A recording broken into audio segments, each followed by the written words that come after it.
What's going on, guys? Welcome to another one of Black Iron's battles. Today we've got a Total War Warhammer 2 Rise of the Tomb Kings quick battle for you. And it's 2 versus 2. It's me together with DahvPlays.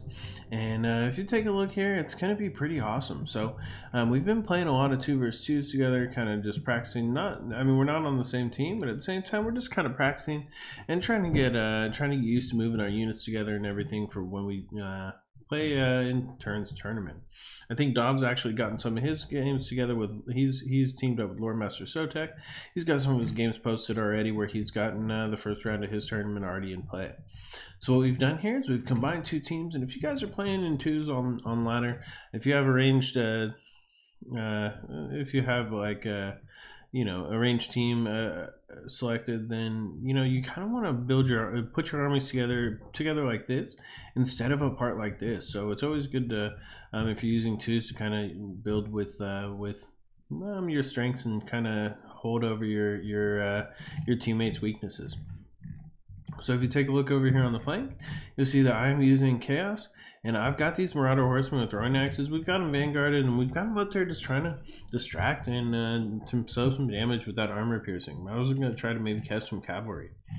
Speaking of cavalry, Dahv's got these Grail Knights. He's also got a second group over on the other side. I love the way the Grail Knights look. And those Bretonnia Grail Knights can do some major damage, especially with their anti-large. Besides those Grail Knights, he's also got two groups of the Everlasting Grail Guardians, Living Saints. That means that they actually don't, I believe that they don't take any vigor loss. Perfect vigor, there you go. So that is huge in those long-lasting battles. And we are trying for a Death Star. So we're trying for a big, thick, heavy Death Star.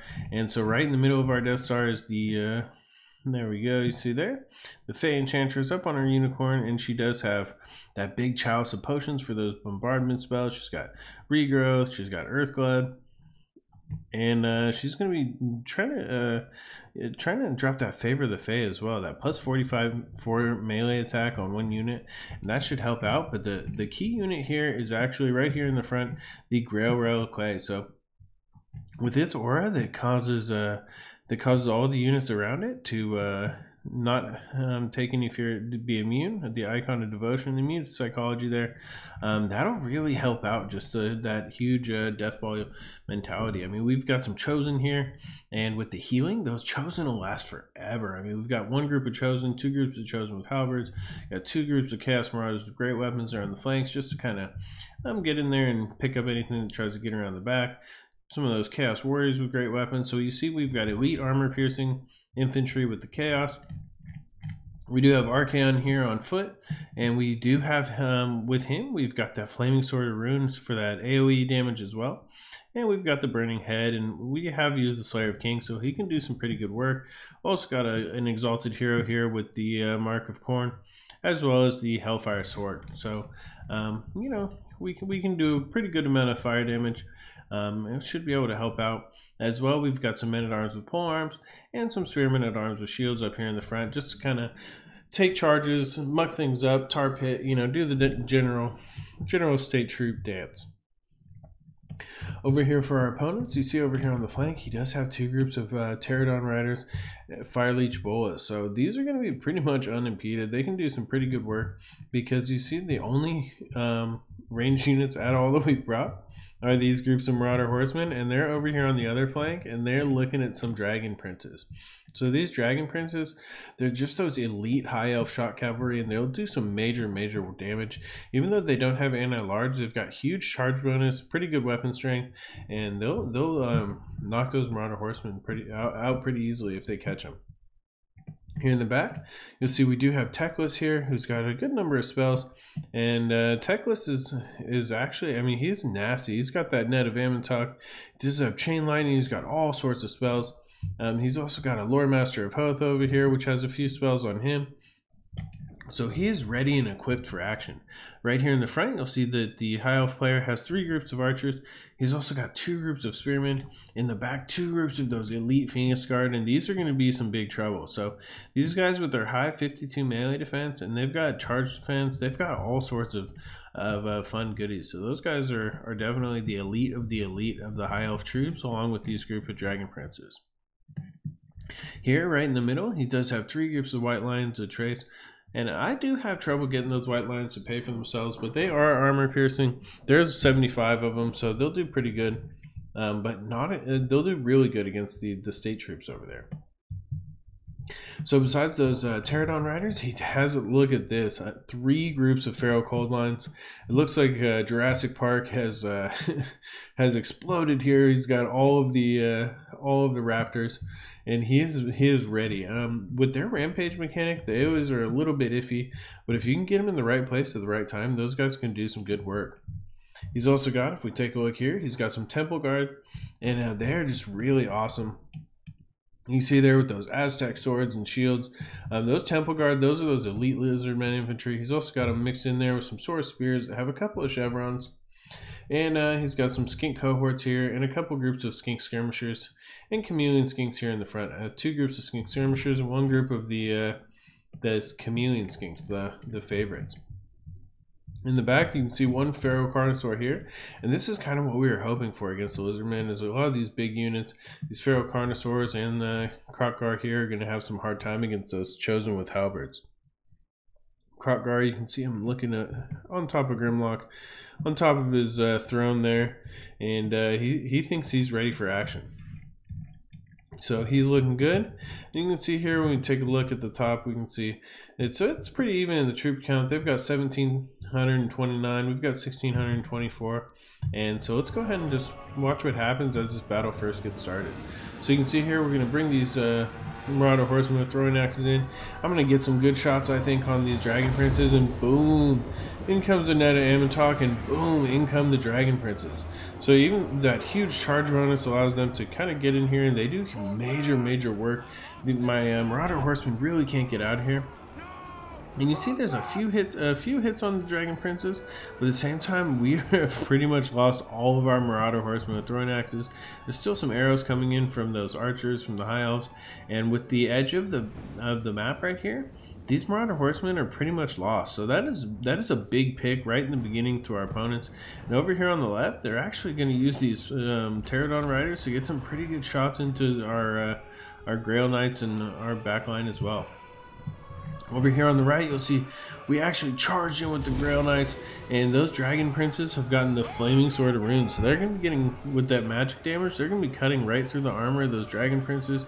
And you see the Dragon Prince's health starts to drop pretty drastically as well, with all of that archer fire coming in also. These the Dragon Princes, the Grail Knights, everyone's kind of tied up together here.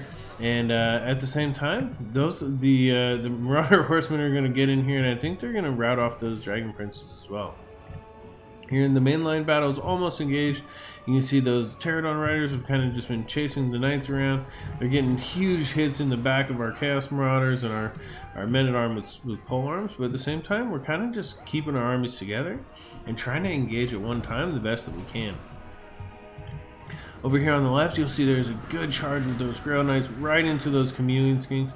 And Chameleon Skinks are strong, but against Grail Knights, those Grail Knights will kill them in no time flat. I mean, you see here, the group is almost completely dead, and Dahv is going to pull those Grail Knights right out and get probably back into something else, and allow me to kind of get these chosen with halberds and these Chaos Marauders with great weapons over here into all of these Lizardmen units. You see these men-at-arms with polearms are taking hits from the Pterodon Riders, and that's fine. Over here on the right, the Dragon Princes have taken a little bit of healing, and you can see their healing cap is already starting to be reached. So there's only 8 of the models left, but we have pretty much lost almost all of those Grail Knights, and boom, there comes the 3 groups of Cold Bone Riders, and I think that's going to be it for that group of Dahv's Grail Knights.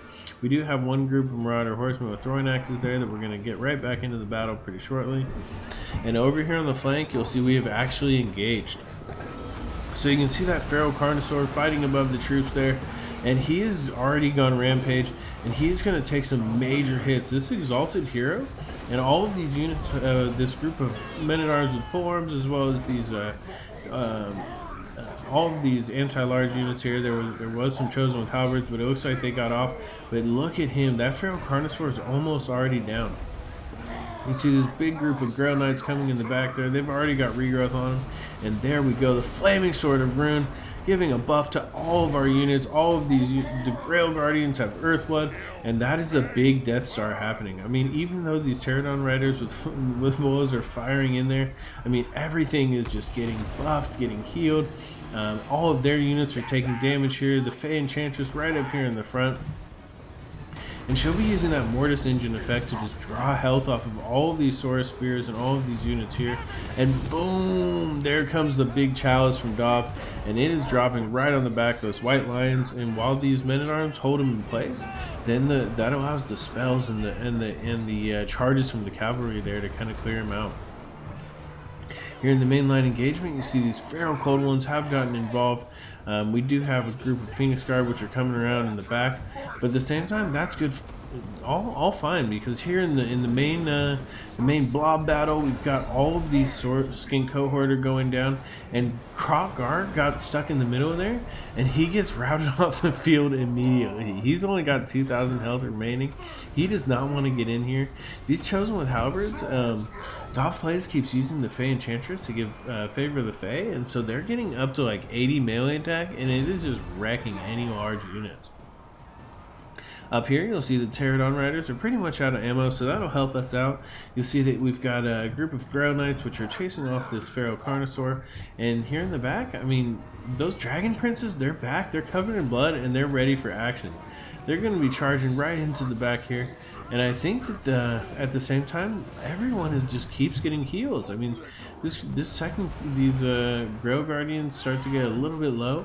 Another Earthblood comes in on them, and at the same time, you know, I think they're just going to keep charging, keep using that big charge bonus. Over here on the left, the Chaos Warriors with great weapons have completely pretty much cut through all the Skinks.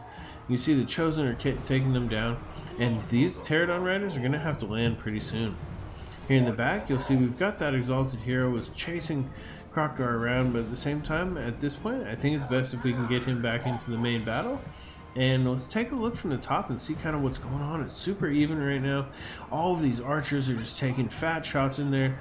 You see a lot of these Temple Guards and Sword Spears are starting to break, even though they have Earthblood on them. And boom, you can see here these Feral Cold Ones. You see they charge right in, but I mean there is just huge amounts of heals going on. At the same time, we're able to move Archaon out here just a little bit, and at this point, let's see if we can get it. You can see there we've got a huge spell right there in the back, and right here we've got the Burning Skull. So you can see it just going across all of these archers. Oh my god, they're just being burnt to a crisp. You see this group of archers just almost dead. These groups of two groups of archers are taken down below half health, and that is just a nasty burning skull. You can see it just dancing by, and here we go. There's a group shattered and two more groups that are routed off. Boom! In comes right on top of that group of Phoenix Guard.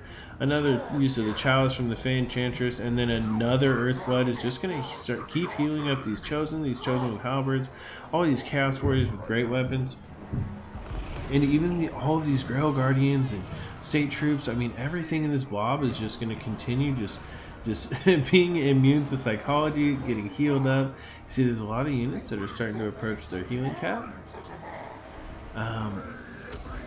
But at the same time, you know, there is just nothing these units, I mean, unless they can get all in here all at the same time, drop some huge damage. I mean, there's been a lot of magic attacks, but I mean, they're kind of surrounding us, but at the same time, Flaming Sword of Ruin goes off again, just buffing us, giving us additional damage. Here in the middle, that Fae Enchantress is using Arcane Conduit to continue trying to get a little bit more power. Over here on the side, though, you'll see that Archaon actually is getting surrounded. He gets knocked out by a bunch of Pterodon Riders, and now he is trying to fight this Lore Master of Poeth. And actually, the Lore Master is going to take him down. That Lore Master is a really strong duelist, and out here on his own with Teclis and Lore Master and everyone surrounding him, Archaon is about to die. You see Kroq-Gar even gets in there and tries to get in and help out in the battle. You see everyone just dancing around Archaon. At the same time, I think Archaon, see there, Kroq-Gar actually kind of helps clear a path, and Archaon is able to get right through it, and that's just fine. Kroq-Gar is, even with Swiftness of Itzel and Deadly Onslaught, he's not going to be able to do much. You see, we get in there, he gets completely surrounded, routed off the field, and the balance of power is really starting to move towards Dahv and I's favor. Over here in the flank, you'll see these Grail Knights are charging about. A lot of the units that were routing are starting to come back. Here in the middle, the units that were never routing, those chosen with halberds, all of these groups of Grail Guardians are starting to get in here, surround this Lord Master of Hoth. Let's see if we can get a good cinematic shot here. You can see all those dead bodies everywhere. You see knights charging by. Here in the middle, you'll see the Lord Master there, just kind of surrounded, taking shots from every angle. But he is not going to last too much longer in this one. Here in the back, you'll see that Krogar has stopped fleeing. Some of these units are starting to come back. There's one more flying Burning Phoenix coming across the groups there, but it just does not do enough. See Lord Master of Hoth cast Weisson's Wild Form on himself, but he's starting to go down pretty quick. Over here on the flank, the Krogar is actually able to take out this Exalted Hero. He's able to rout him down. The Exalted Hero actually only has 14 health, but Krogar also is shattered. You see a couple units of Grail Knights with Favor of the Fae that are going to go in there, and they're going to finish him off. Everything's pretty much at this point broken. And it just comes down to such a great battle, such a lot of fun. And when you use twos, it really helps if you can use something synergy. And this is a great one to try out. So if you can get a buddy and get them together, try out this build. It's a lot of fun. So you see here, Dahv was able to just, I mean, the amount of healing he did was invaluable. Plus the bombardment spells, 135 kills on that Fae Enchantress. Plus just a huge amount of health she drains off of that Mortis Engine effect. Besides that, you saw the Grail Guardians. I mean, these groups, the Grail Knights, even though we lost one kind of early, the second one was able to get 2 chevrons. Both of the Grail Guardians were still alive. They were reaching their healing cap just because they had soaked so much damage as just massive tanks.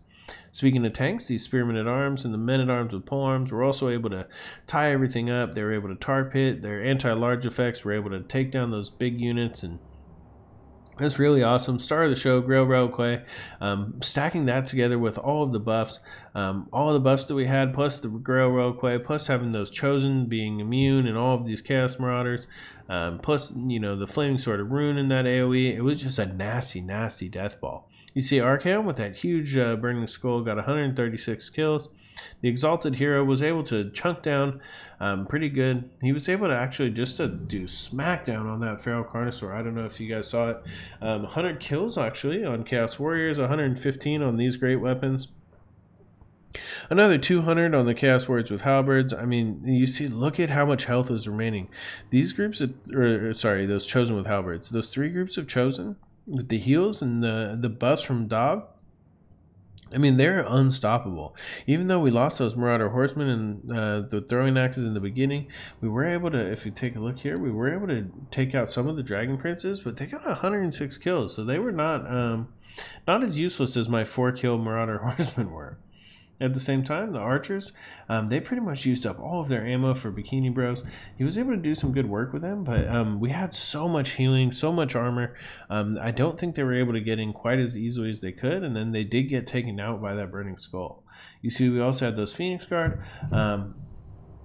And the White Lions, actually did better than the Phoenix Guard in this case, and I think that's because the armor piercing of the Phoenix Guard doesn't come with as high of melee attack, and so even though they are elite, they're more there to stand and hold, and he wasn't able to get the damage done with the other pieces. The Spearman got a couple of kills.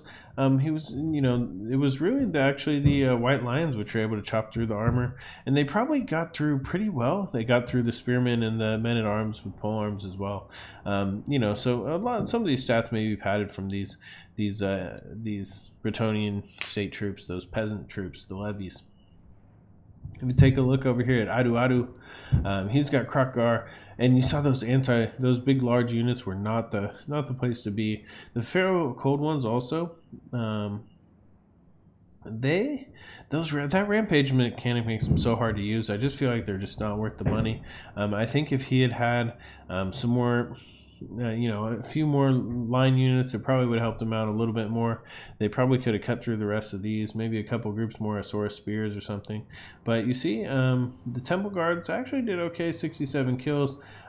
Skink Skirmishers, 50 kills here. Those Chameleon Skinks you saw get charged. I mean, Dahv was just using that cavalry, just huge advantage. I'm getting in and out, just, you know, just doing it so well. You saw the Pterodon Riders. I mean, they were pretty much unopposed once we lost our Marauder Horsemen with throwing axes. So 86 kills on this one, but only 15 on this one. So I'm not sure what he was doing with all his ammo. Once, you know, they still did get in there and get a few kills there at the end. You see, they still have plenty of health, but there just wasn't anything left to support them at the end. Overall, it's a great game to my opponent. If you guys haven't done it before, go ahead and check out DahvPlays' channel. He's another YouTuber here for Total War community. Lots of fun stuff. He does tournaments. He does amazing breakdowns of different battles. He's just 2 versus 2. I think he's got his games from the round 1 of Turns 2 versus 2 tournament up, where he plays with Lord Master Sotek. Just a great guy all around. Go check him out. And also, if you haven't, please subscribe below for more great online content. This is Black Iron, and this has been another one of Black Iron's Battles.